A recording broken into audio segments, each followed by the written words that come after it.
Good morning, friends. Here we are, lighting the candle, a world that works. Bill Correll, Ken Caputo, and Lisa Sheehan.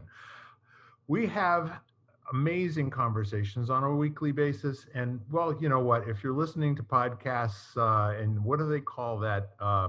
When you watch binging one after the other, it really doesn't matter when we're recording. So this is here for you. We want to bring you the opportunity to unstick your life, have some enjoyment and pleasure, in everything that you do, and feel kind of the lightness of being that comes with being empowered. So we're having conversations, and kind of how we judge if we're doing a good job of empowering you is whether or not we're feeling empowered by the time we're done speaking with each other. And we keep showing up. So something good's happening here. With that said, since I introduced our panel today very briefly, I was wondering, we've talked in the past about boundaries. Do you think there's more we can do to kind of flesh that out, and how people can sort of navigate um, when you take on a new technique in working with people or some kind of interpersonal dynamic? There's always this opportunity at the beginning where it's possibly a little bit awkward, where you have this idea that you're going to set boundaries in certain areas, and then the next thing you know, those boundaries are creating conflict because other people don't know you have those boundaries, or whatever else may be going on there. But the thing that I think that, Ken, I've heard you say in the past, is that boundaries are very, very important for people. And I was wondering if you might have some more thoughts on that. You're muted, Ken. Couldn't hear me? There we go. The question that comes to mind, oh, I love the mug. Beautiful, Bill. Yeah.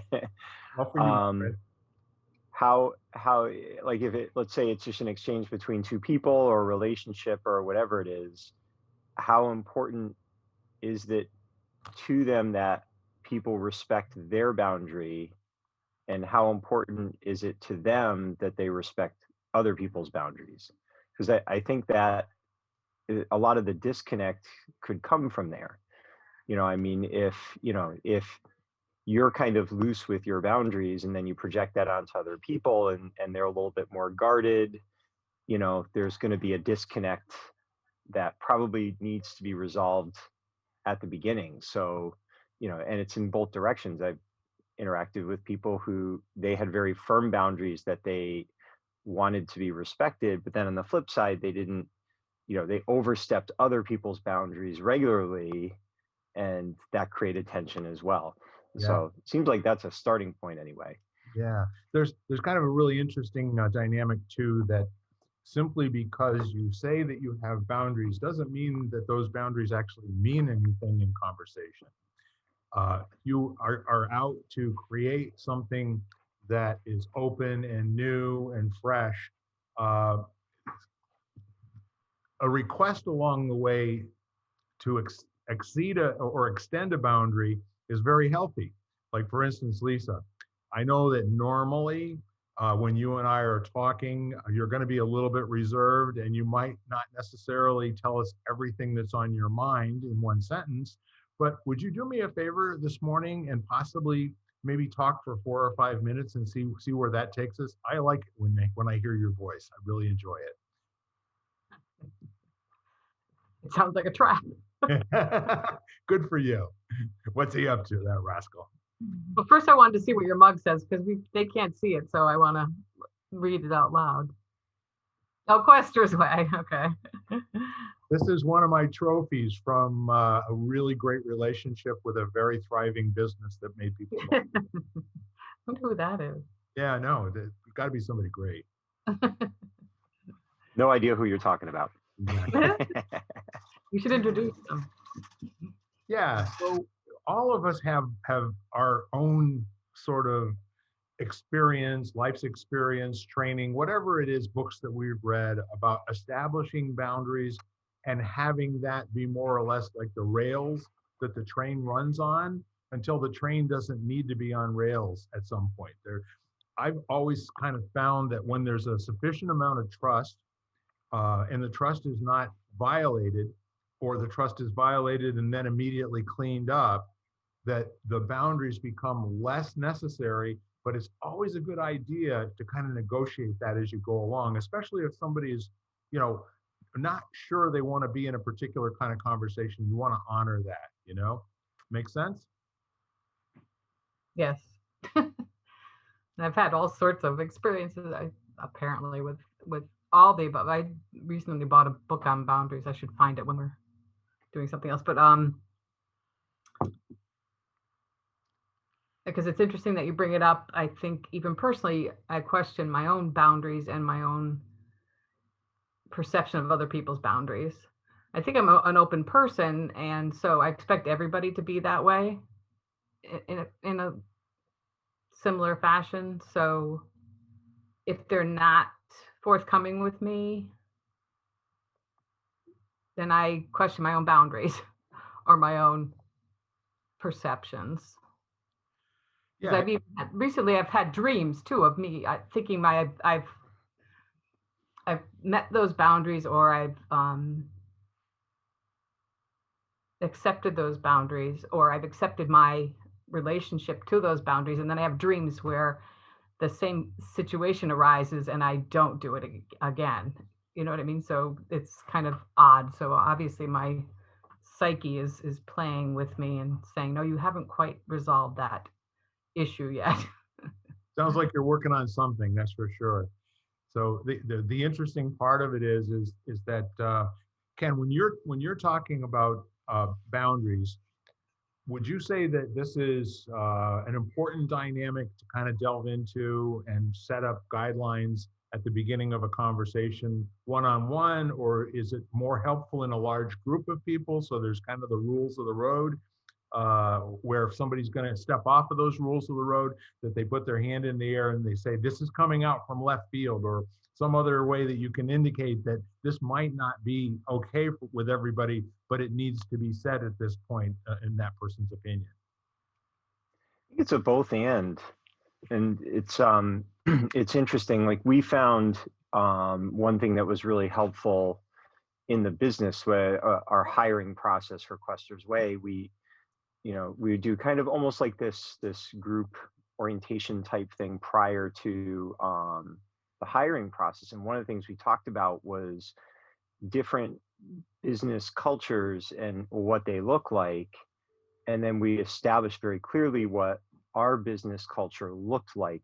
So things like, we're entrepreneurial, so it's a little bit less structured. It's less about an hierarchy and more about, parallel leadership. And it was the whole point behind that was that these are the boundaries by which we operate. And, are you going to be comfortable with that? So, and establishing that up front, it made it a lot easier. Like we found that when we would go through the hiring process, people felt more comfortable and more successful, by establishing that before we even hired them.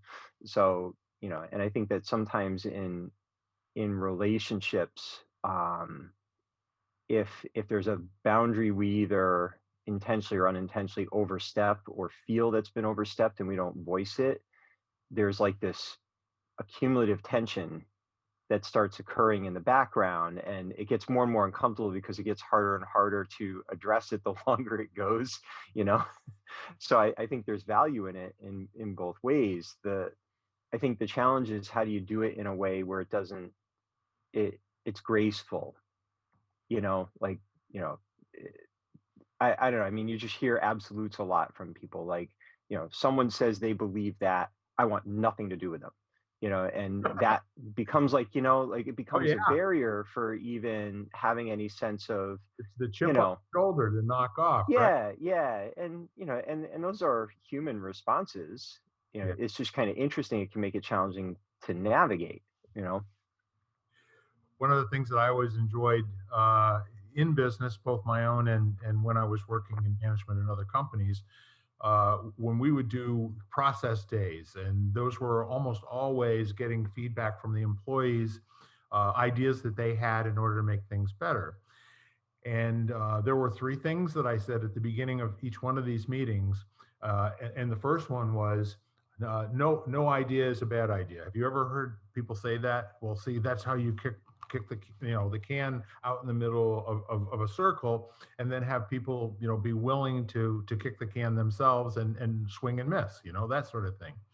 The second thing that I would say is, if anybody is ever offended or there's an abrupt answer, and why don't we ask that, first of all, you try to make the person who's saying it right, okay?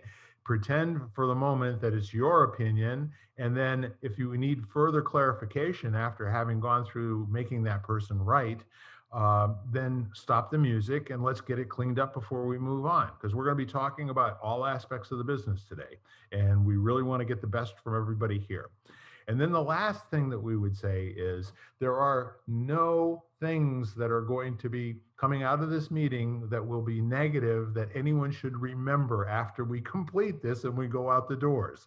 If something, or there's a heated exchange, or so we're basically setting up the rules of the road, or the boundaries that people can operate on, and some will and some won't, So, but in the meantime, if you call time and somebody has stepped outside of one of those three areas and they're not willing to, to play according to the rules, the fourth thing is to get them all to agree and laugh and, have some fun. But if at any point things do go a little bit off the rails, then you can stop the music and you can say, what did we say we were going to do if something like this happened? And invariably, the A student always says, well, we said we were going to make that person right. And then the idea is for somebody else to articulate what they heard that would make the person right, and that the statement could be restated in different words. And then the person who made the statement that somebody took issue with would then say, yeah, I guess I meant that too, and then we would move on. And so this got to be, it was a little bit hinky the first couple of times, but then everybody started running their, what we called e-circles meetings, where we get together in the middle of the floor, solve problems together, and there's no bad ideas. We kick the can around, and then we all have the same rules. And 2 or 3 sentences, and then the rules of the road are there. And the boundaries are all agreed on ahead of time by all the players, and they're defined in the moment, and not, there's no definite boundary that's there in physically. It's a conversational boundary. I'm happy to see that there's entrepreneurs and managers that do that. But I am in corporate America. We do not have circles of no boundaries and brainstorming. So, when that's part of your daily life of not having that, I mean, they have giant wallpapers of all these words that supposedly pertain to the company, and you could go there. No, that's not happening. Nope. So, I mean, and now that we're home-based, it's even harder, but it was never part of the culture before. So I think when that's your whole day, to apply that to other places, and I, outside of my corporate life, I try to do that, not in those words per se, but personally, try to listen with that kind of ear, that there's no such thing as a bad idea or suggestion. I think further to that, Lisa, was if people were having a conversation one-on-one and it ever sounded like a problem, that meant that if it sounds like a problem, we get the group together. Mm-hmm. No need, for people to share a problem with each other if there's not the right person there who can actually bring the solution. So get everyone together, put the can out in the middle, and give everybody a shot at it. And I know that this is probably something that Deming taught the Japanese back in the 1950s, when they were committed to increasing their quality, and then they brought it back across the pond again, with quality control and Ford and Toyota model and all the rest of that sort of thing. But talking to people, and everyone has an input, and they all decide as a team how best to go forward. What a neat concept, and what a radical change to the manufacturing floor, where the supervisor had to have all the answers back in the old days, and it turned into disciplinary situations and, all that. So if people are interested in making things better, they put that at stake in their relationship with each other. As Ken was saying, this is a shared leadership kind of a model that we're doing here. And what does that usually mean to somebody who accepts the job and hasn't had a whole lot of leadership training before, Ken? So I have a question for Lisa that's answering. Hopefully, it will answer what you what you just asked, Bill. In those situations, I guess what I'm curious about is how how much how much of the disconnect between like the words on the wall and everything is related to a disconnect between the individual's like needs or purpose and the corporate or like the group's needs and purpose. Like, do you see any correlation between alignment? So so someone's thinking about their own career advancement, for example, and in order to do that, they've got to go counter to what the organization's needs are, or someone else in the group, that kind of thing. Have you seen like a correlation between those things? When you first started speaking, like I admire the advancements and the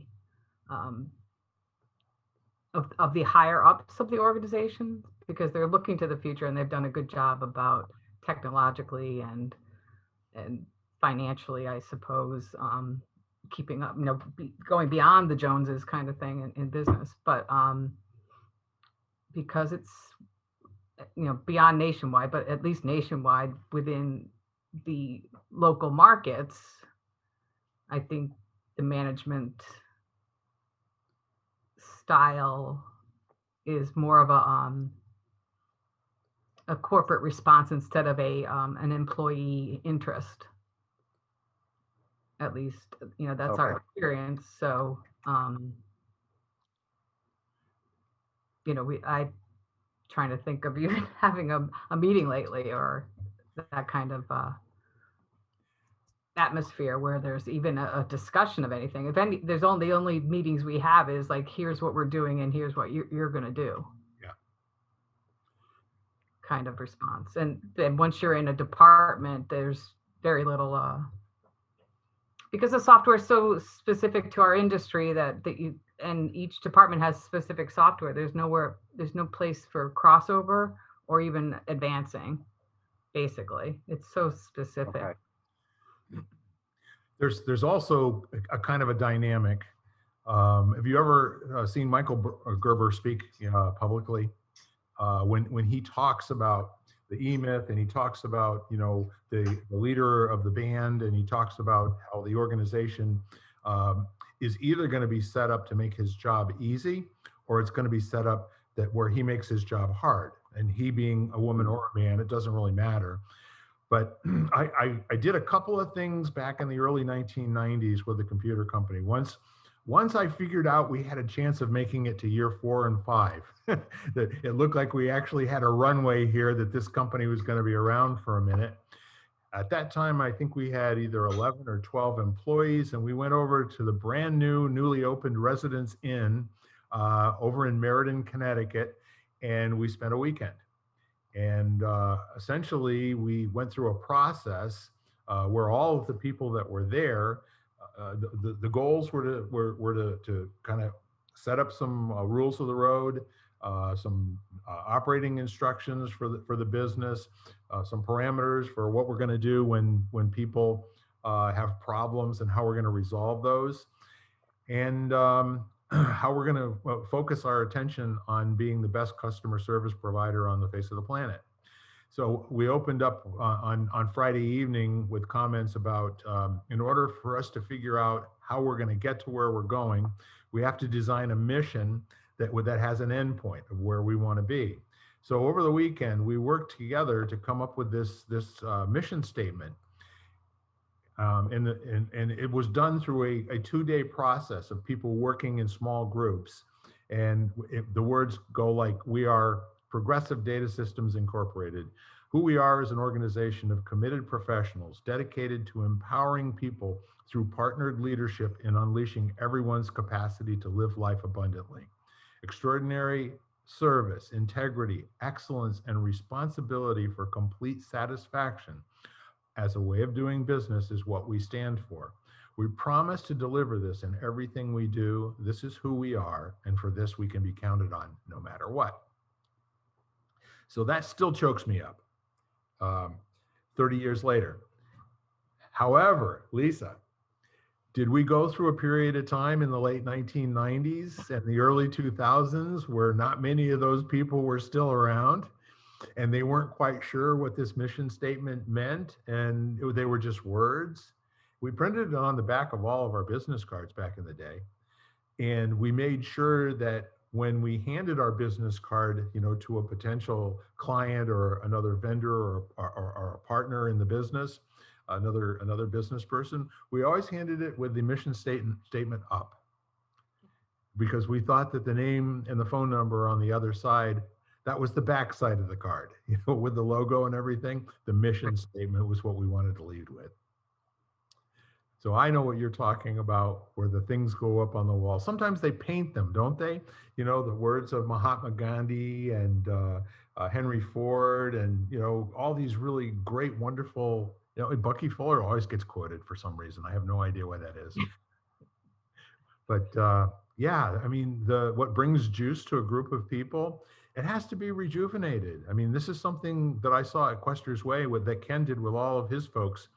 They were on the floor doing this with each other all the time. This is one of the things that we wanted to bring, to our e-groups and e-circles, at in the manufacturing floor as well.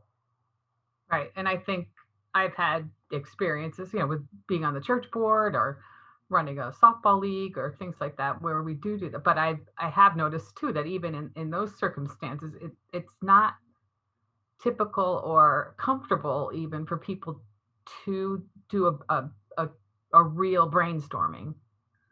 People are so used to yelling out that it's a bad idea, or no, we can't do that. It's hard to bring people back. And I've noticed that in all kinds of different circles. So I'm happy that people like you and Ken are doing work like this, and that I'm, trying to apply it to different situations, even if I can't do it in my day job. But outside of that, trying to enforce boundaries, but then trying to open up boundaries too, so that we can talk more, that kind of thing. Yeah. And it's very powerful. The whole idea of having an alignment from day one, that every single person who joins the company after that gets greeted by somebody who is part of the team and has been trained up, to be at the same level as everybody else. And in their job, they are the king. They are the person who is the expert at what they do. You're in customer service, that's fantastic, that's great. You're in sales, that's fantastic. You're in tech support, really well done. You go around and you empty the trash, man, you're just as important as every other person in this building. We can't do this without you. There are no jobs that are trivial in what we do here. So the words have to be spoken frequently in the present in order for the juice to stay there. They can't be just said one time in the past and have any effect on the future. Yeah, I lived up to. That's And easy to remember. Yeah. Like, there are two things that helped us a lot. And one was, I don't remember where I got it from. It might have been a Simon Sinek book, I'm not sure, but just they were talking about, like the CEO has these, the leadership in a company, for example, has these priorities, and the assumption is that everyone knows what they are. But then when you ask the people that work for them, they have no clue.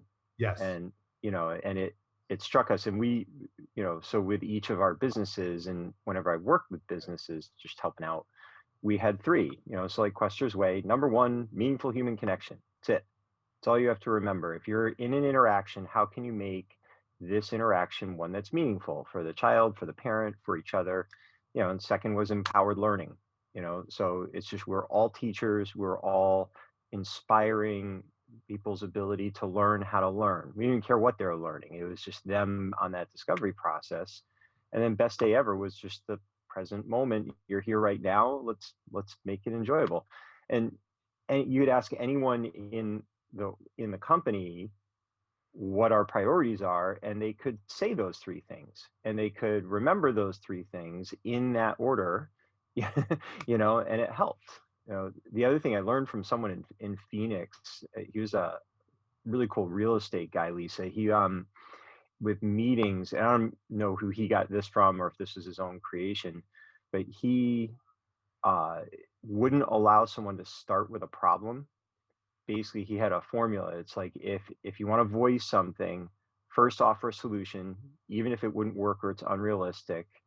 Next, tell us what resources would be required for that solution, and then if necessary, tell us what the problem is. And I adopted that, and it was really cool. I lost count of how many times people would come to me and about to voice a problem, and then they'd stop because I'll put them in timeout if they did that. you know, tell them to come back and reframe it. And usually they'd end up figuring out what to do before they got like half a sentence out, because it just like got them thinking about it differently. And we had fun with it. We weren't like, being real demanding about it. And sometimes, you just had to talk about the problem. But that had some interesting results. And again, it was easy for people to remember because it's just 3 steps. And you can just say, wait, you're about to talk about a problem, can we apply those 3 steps? And then they knew. So that was super helpful for us. Absolutely. I keep thinking about, some of the world leaders and how they trained people and how they set up the boundaries. Are you familiar with the story Henry Kissinger, when he became the Secretary of State? He had a June grad that came to work for him who was a recently graduated attorney, a lawyer who came to work in the White House. And he was looking for a report on some subject that he was going to be meeting with a foreign diplomat. And so he asked, it was a woman, according to my recollection, and he asked her to research a topic for him, and she brought him a first draft. And he asked her one question. He said, "Is this the best you can do?" And she said, "Well, I gave it a lot." He said, "Would you please take it back and do the best you can do?" And then the next time she came back, he asked her the same question again. "Is this the best you can do?" And she said, "Well, I've got a couple of areas." He said, "Well, you know what to do, right?" And so this went on like 3 or 4 more times, and finally the woman brings him the report. She hands it to him, and he says, "Is this?" He said, "Dr. Kissinger, this is the very best that I can possibly do. If this isn't good enough for you, you need somebody else in this job." He said, "Okay, great. I will read it now." And so that sets the expectation and the runway for the boundaries. If you don't do the best you possibly can the first time, don't bring it to them to look at. Bring it to them when it's a complete unit and you can stand on every single word and they all make sense. So I kind of enjoyed that as more or less the I don't know many corporate environments where a manager could get away with doing that for very long, but can you imagine what it would be like? I mean, this is almost like the Devil Wears Prada sort of thing, that the level of expectation for excellence in performance and everything that you possibly do, from the very small task to the big deals, And I think people get it when they work in that type of an environment. I think they really want to give it their all and get out of bed with the expectation that today is going to be a day that really matters. And most people don't have access to those words, "best day ever." However, if you say that to them, I've never heard anybody say, "No, I wasn't hoping this would be the best day ever." I had that last week. I don't expect to have another one of those for months, Anyhow, so more on boundaries. So we've got small business guys here. You came out of the service too, right? As I recall, you were in the Army, if I remember correctly, right, Ken? Yep. And yeah, so there were some years that went by in between that training and then when you started your own business. Where do you think the tipping point was for you to more or less get into the mode of how we do things is, the boundary setting by an entrepreneur, in my current experience, they don't do much of it. They go out and they try to get an order from somebody, or they try to get the language to explain what they can do to a client or for a client, but there's not this preparation in advance the way that I've seen you do it in your business. And I'm just wondering, what would you point to that you would say that was the day or that was the year that I knew I had to do things the way I've been doing it since? There was no one day. It was a decades long. It has been a decades long experiment of screwing up and getting good feedback, and and I think the thing Jim Collins talks about something that I think has been super helpful in Good to Great, and he talks about leaders' window and mirror maturity, and he was talking about some of the actual super successful CEOs of companies. No one even knows who they are. Right. They're not common names. Their picture's never been on a magazine, because what they do is when things go well, they point out the window to circumstances. They'll talk about luck. They'll talk about their amazing team or the opportunity that the timing was good. And then when things go wrong, they look right in the mirror. They take personal responsibility for it. They own it. And it was an interesting thing, because then you have other leaders who do the exact opposite. When things go wrong, they blame everything: the economy, the people they were working for weren't good enough. But then they're right there in the spotlight when things go well. And it struck me, having read that was really how I was kind of mentored and taught. I was fortunate in that respect, to just take personal accountability for the mistakes that were made. And even if it wasn't my fault, to pretend it was, and that led to more and more solutions. And for me personally, what I found was I was very creative and kind of loose and optimistic and maybe a little naive in business. So so I needed to apply some rigor that would create banks for that river, and then really learn to be very disciplined and just own it, good or bad, whether it was fair or not fair. Just own it and stay focused on the results that were trying to be produced, and also not take it so personal. But it was no one thing. What's interesting about the military, is they own you. So you talk about, if you sign up to be in the military, forget about your own personal boundaries. Those aren't relevant. It's mission first. And they're going to tell you when you wake up. They're going to tell you when you eat. They're going to tell you what you wear. They're going to tell you where you go. It's so it's kind of an interesting experience. And then coming out of that, you have all of this freedom in the civilian world. Now you've got to kind of, I think what it can help you do is think in terms of, how do I balance those freedoms against, the discipline that creates true manifestation of these opportunities. So, but yeah, it's just been day by day, paying attention as best I can. Well, I've always enjoyed in any business where this is truly practiced, where the leader, the CEO, the owner of the business actually takes the time to sit people down and say, hey, from here on out, everything that works that's going to be because of you. You're here to do the things that I'm not capable of doing, or that I don't care to do, or I really, have no idea how I would run the business if I were doing those. And I even if I enjoy it and I'm good at it, the business doesn't grow unless I have you here. That's what your responsibility is, to take this over, and in all applications exceed anything that I could possibly do. Now, if you can do that, anything that goes wrong is going to be my fault. Okay. And this isn't just one of those platitudes. This is called, you'd never complain to anyone that can't make a difference with a solution.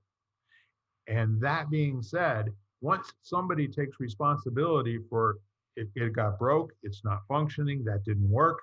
Now you're done with that part. Now you can move on. What's the next step? What do we do from here? What are we trying now? Where do we go?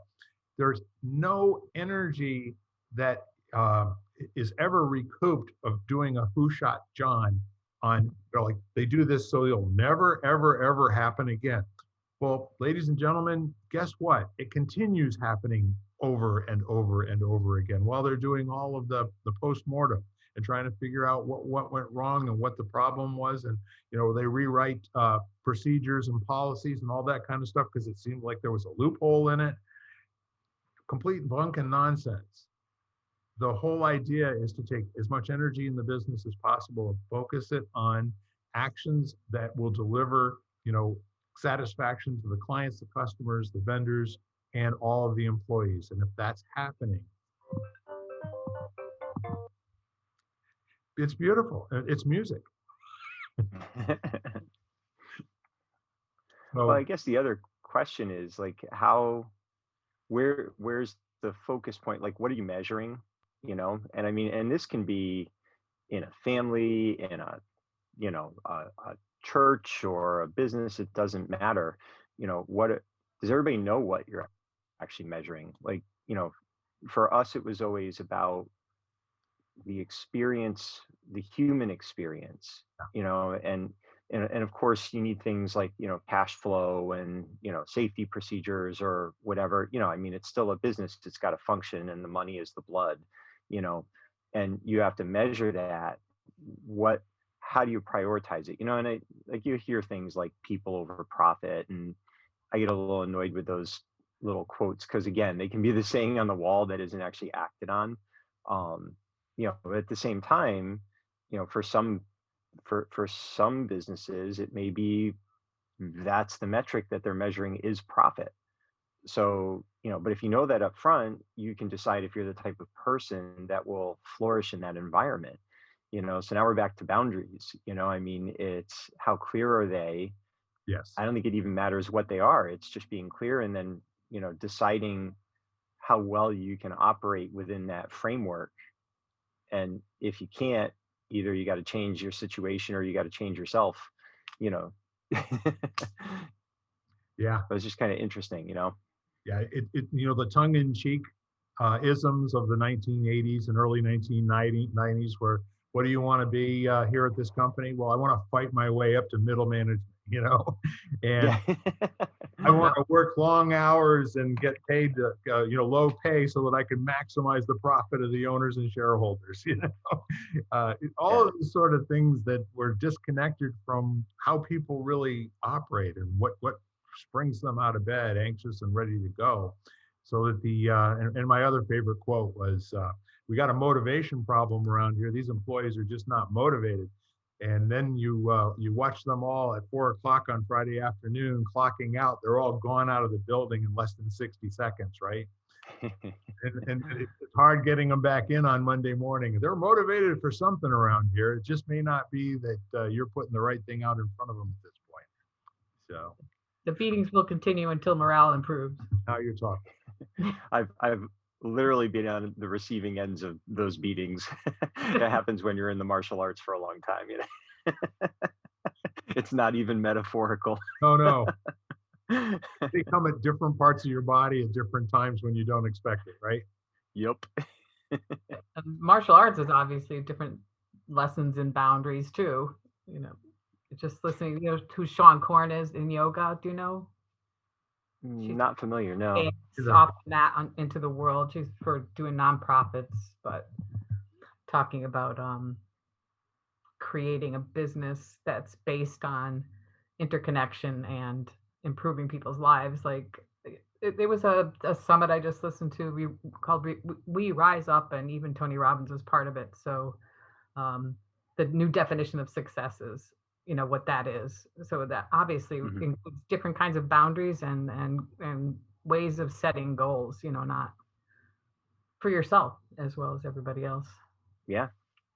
It was interesting. Well, yeah, I mean, if you don't know what is and isn't acceptable in your own life, and where the flexibility is in that, how do you figure out what team to join? Like what to be a part, what cause to champion, any of if anything. It's interesting. There's definitely that self work is helpful in figuring out where you fit. Yeah, the whole mindful application to your life is it's key. I mean, it's really key to everything. And how you negotiate for a situation that works is being, uh, I don't know, brutally honest about what isn't working. So, for instance, I'm showing folks my Apple iWatch, or just called a watch these days, that I got for Father's Day. I haven't worn a watch in years because it annoyed me that I had a habit of glancing at the time every once in a while, and that's not who I am. I want to give my full attention to the people in front of me. So I told you that story to tell you this one. I love this watch. This thing has so much going on, and it's connected with health. And there's an activity monitor that has 3 circles, right? I'm gonna show his as well. Yeah, yeah. So movement, exercise, and standing. And it looks like sitting is the new cigarette smoking. And so you got to get up and move around during the course of the day, right? So I had this watch, and it's got a small little dial on it. And I was, sometimes I'd get the standing circle, sometimes I'd get the movement circle. I almost never got all 3 circles in the same day. And never, for the first 2.5 months that I had to watch, never did I complete all 3 of the circles, but maybe one time in that entire deal, right? Or I happened to walk 11,000 steps in one day. We'll talk about that another time. So last week I sat down and I went in and I looked at it and I go, holy mackerel, I don't have to have this thing set on 800 calories. I'm not ever going to do 800 calories worth of anything. And oh, by the way, instead of an hour's worth of exercise, why don't I make it 25 minutes? Let's just see. And then the standing, 12 hours. Yeah, I do that one more than anything else, but let's back that down too. I just want to get the piece of cheese here and I want to get rewarded. And I've closed all 3 of the rings every single day since I ratcheted it down. And now that I close the rings, I can move the rings up and increase the time periods week over week. And so it's just one of those neat little games to play where the boundary that was here, that you really need to do this if you want to be a healthy human being, is walk 10,000 steps a day, exercise for 60 minutes, and stand at least 12 times for 10 to 15 minutes each, whatever, right? Change the rules. Make the rules work for you. Give yourself an opportunity to get the benefit of having the tools and having, all of this going in your life. Thank you, girls. I appreciate my Father's Day present. Yeah, it's funny, the other value to that, because I use the same thing, and it's like that self accountability that you choose to make it important. And I'll tell you, those silly rings have been life changing for me, because I decided to close the rings. I was just coming through a difficult point in my life, and I've been sick and all that kind of stuff. So it was January 1st, 2019.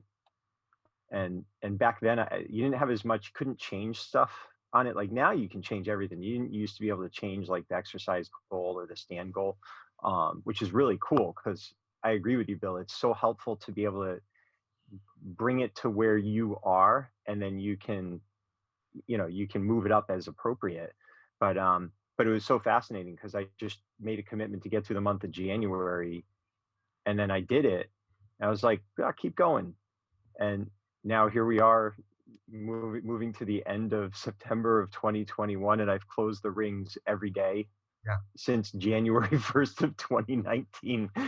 It's like it's just become a habit. It's just so funny, and it's not even like a big deal. It's just became a habit. But that ability to have some kind of just a small personal accountability tool has been huge. Like play with the other thing that's in the watch is they do the breathe and mindful minutes. Yes. And you can set it so it'll just give you a little haptic bump and say, hey, take a minute to breathe. And even if that's something you've done professionally for years, it's so helpful. Just getting that little reminder, and then at the end of the day it'll tell you how many minutes you did, and you can set little goals for yourself and stuff. But yeah, I think not for everybody, but I think for a lot of people, having that kind of, something that helps you track, and notice trends is super helpful. Well, see, that's the cool part about this. When I glance at my wrist now, I'm being mindful.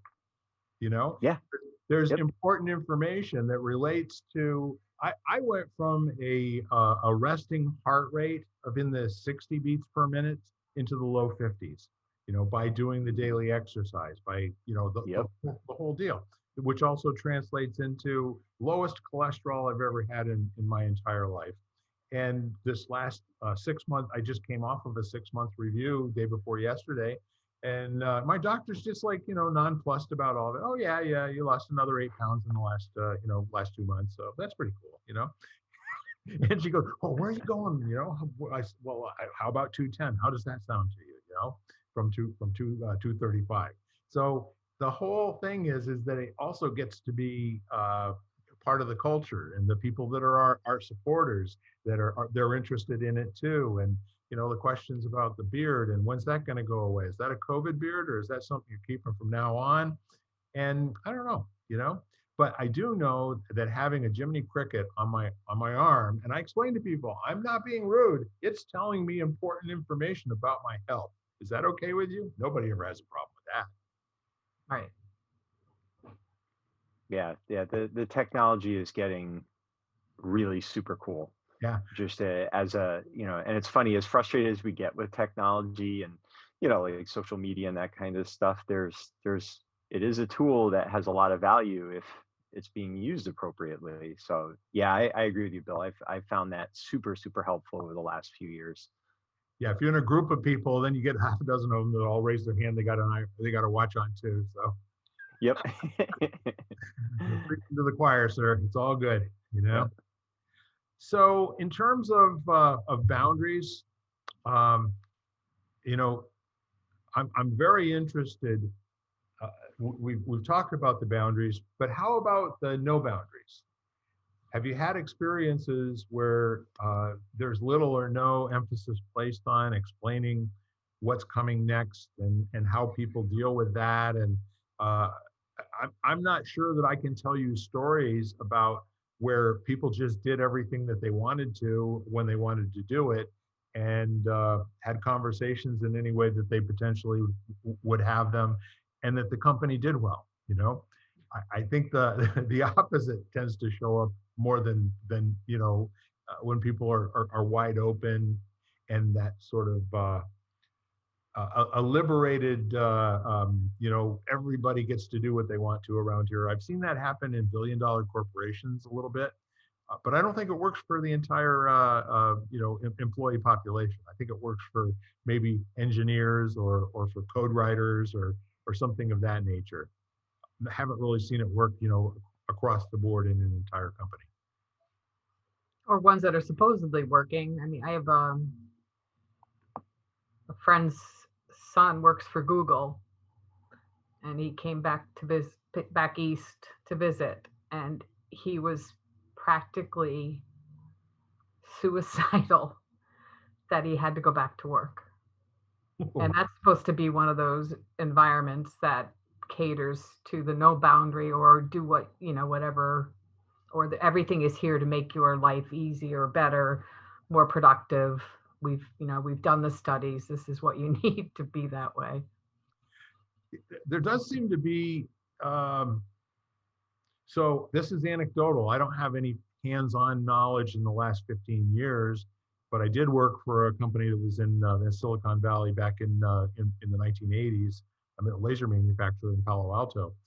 But in the last 15 years, the seeming is that you have all these benefits in terms of daycare for children, on-site workout rooms, places where you can go and meditate. You can do all of these different things. And then what ends up happening in those environments that I hear through the grapevines, and no personal experience whatsoever, so this may not be useful, is there's kind of a mindset thing that's going on in terms of how people, how their thought processes are conditioned, and how they're told what things are appropriate or inappropriate for them to be able to act on or have conversations with other employees or those kinds of things. So I'm wondering, with all that freedom and all the free stuff, if you don't have the ability, to have your own opinion and have the safety and the openness to be able to voice opinions, uh, what good is that? Be interested in interviewing your the man you were talking about who didn't want to go back to work. I know. I have to follow up with what happened. The question, the first question would be, what's up with that? Yeah, yeah. I mean, there's other, smaller companies like where my sister is, and and I don't know. I know there's been studies about once you give something to your employees, then they either expect it or expect something better. And if they don't receive that again, then they're, disappointed or disgusted or very vocal about not what they're not getting. And I know there's been studies about that's kind of like human nature. Once you get something, you expect it to happen perpetually. So Yes. I don't know what those boundaries are. I mean, that's a boundary in a different sort of way. Well, we always found, working in larger companies, I'm saying with 400 to 600 employees, larger, not real big companies, that the pay was a short-term motivator. People would get a raise, and then after they got their first paycheck, it would be like, what have you done for me lately? And then, but what we found was the giving people responsibility or giving them accountability and charge over something where this is your baby. When this runs, you get all the say so, you get all the credit, and they just loved that. I mean, that's why I think in banks they give people, almost everybody except for the lowest paid teller, a vice presidential title. They have more vice presidents in banks than probably any other business that I'm aware Oh, we do too. of. There's a vice president of everything. Yeah. I have a friend who's he's a online gaming programmer. Yeah. He's been doing it for quite some time, and he was telling me they've lost quite a few of their team to, I want to say it's Amazon is like starting to break into that market, and they've left. So the company he works for, it's kind of smaller, it's the pay isn't as good, and so these people are shifting over to where they're making more money, they're getting better benefits, blah blah blah blah. And for him, his reason for doing what he does is he loves the game that he gets to work on and the people who play it, and it's really about the interaction with the gamers and making their experience better and getting feedback from him. And he says it gets super stressful, especially they've got some employee churn right now that they're challenged by, but the stress is kept in balance by his enjoyment of the work he does. And I always wonder, I mean, if like someone who worked at Google, how happy was he? And is it just that at some point either he changed or the environment changed, and now the stress has become higher than the meaning behind the work that he was doing? Is there a disconnect? And that could happen in either direction. I mean, I don't know about you guys, but I'm not the same worker that I was 20 years ago. Like what I find meaning in has changed, so it could be, I think that's why a lot of entrepreneurs end up selling businesses and doing something else. They change, and they've done that. And now, the search for meaning has brought them to some other expression of work that they're now looking for that fulfillment from. So it's just kind of interesting. That's what I'd be curious about. Right. What led to the change? What led to that feeling? And was it always like that? Or, was that a gradual shift that kind of got out of hand, like the frog in the pot type thing? Be curious. Well, sure. Yeah, that interesting thing or maintaining. I heard somebody describe success as or interest in your work by staying with something that you're so passionate about that you want to create a masterpiece. So until you get to that point, you know what I mean? If you're in the joy and the passion of creating that, like I think your gaming friend is, he's still involved in that point where, he hasn't created his masterpiece yet. So he's happily involved in it.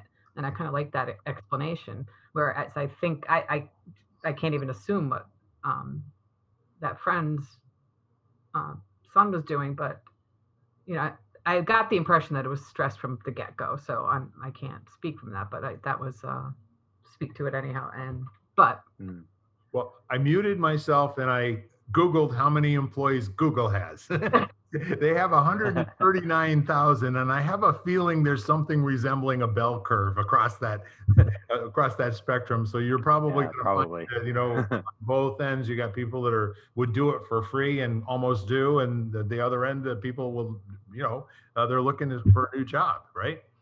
So it's all kind of neat, but the wide openness of um, one other thing I just want to bring up is throughout my personal career, the hard work that I had to do in the long hours were mitigated by the person I worked for. If I had what I considered to be a nurturing, mentoring, manager, supervisor, whoever I reported to, if I really understood them to have my back, to care about my well-being, that some people would come in and say, it's time for you to go home. Okay, I got one more report I want to do tonight. I've got some things to set up for for training tomorrow. No, go home. No, seriously, go home.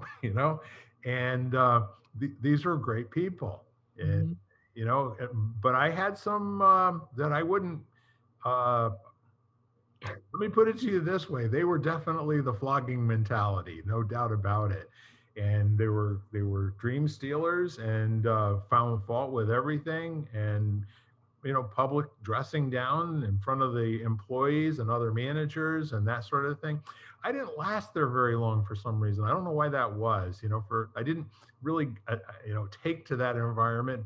Went and found some place where I felt appreciated and worked weekends and holidays and all that other stuff that you do while you're implementing new software and what have you.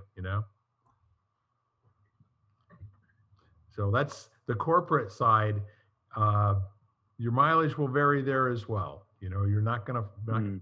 But the other thing, Lisa, that I'm kind of I want to suggest to everyone listening, make a difference. If there's something missing, you might want to find somebody that you can get the ear of and say, hey, look, there is something, due to COVID, the fact that we're all working separately, we don't get together and see each other very much anymore. The esprit de corps that I've felt here at other times, working in the company, it needs a little boost. It needs, for us to start getting related to those sayings on the wall again. I kind of think that coming from the right person to the right person in the right way might get some action, and get something on the schedule to where people actually get back together and start building this future together. I don't know. Just remember I said so, okay? Definitely. And if it goes well, you get the credit. If it doesn't go well, blame it on me. All my fault. So anyhow, anything more to share about boundaries, no boundaries? The silence indicates that we have covered a lot. Yeah. That one, around the tent. So with that said, any closing thoughts or any final things that come to your mind to say sign off and good luck? I think boundaries my boundaries are changing like probably daily, as far as, and my perception of what a boundary is, and within my business life and within my personal life. Well, everything's constantly adapting. So I celebrate the small wins and I celebrate the closer interconnectedness with people. And if that can just improve in every level, then I think that's a good day. Awesome. That's a great thing to share. Ken? Yeah. I think giving ourselves permission to remember that things are complex and rarely fully within our control. So it's not like you get to figure it out and then go and apply it and it will work. It's like teaching. you have a great lesson plan and then go into a classroom full of 6-year-olds and watch how quick that lasts. And it's not you, it's not them, it's just so, and learning to be a little gentle with ourselves and take the feedback, reflect, and just keep recalibrating as best we can. And the journey is the home, is what my mentor said to me, and that's always been really helpful to remember. A great place to live, isn't it? Yeah. I had a man that I really respected who did the climbing metaphor, and the reason for climbing is because we're climbing. And so what are we doing? We're climbing. And why are we climbing? Because we're climbing, So it just went back and forth for about 5 or 10 minutes. And it again kind of drives home that the enjoyment comes from appreciating and being mindful of the journey that you are on. If you're only driven to accomplish goals and to get things done and check them off the list, what do you do when there's nothing else on the list? Where do you go when you're no longer challenged? The whole idea is when you have boundaries and they're not working for you, and you usually come up with that brilliant idea long after it breaks down and it isn't functioning properly, but they're upgradable. You can replace them with totally new ones. They work best if it's not functioning properly, when you get the group together and say, hey, what do we got here? Let's all put our best thoughts together and describe the solution, and then tell us what the resources will be. And then if you need to, give us the problem. Anyway, folks, thank you so much. We are lighting the candle, a world that works, and we're everywhere podcasts are. And thank you very much for your kind attention. And thank you, Lisa and Ken, for your partnership in this. I believe this is episode number 79. Yay. All right. Awesome. Good night, mates. Have a good one. Bye-bye. Bye. You've been listening to Lighting the Candle, a world that works, part of the Xvadio Podcast Network. You can hear us at xvadio.com/podcast, Apple Podcasts app, Google Play, Spotify, iHeartRadio, Stitcher, and wherever you find podcasts.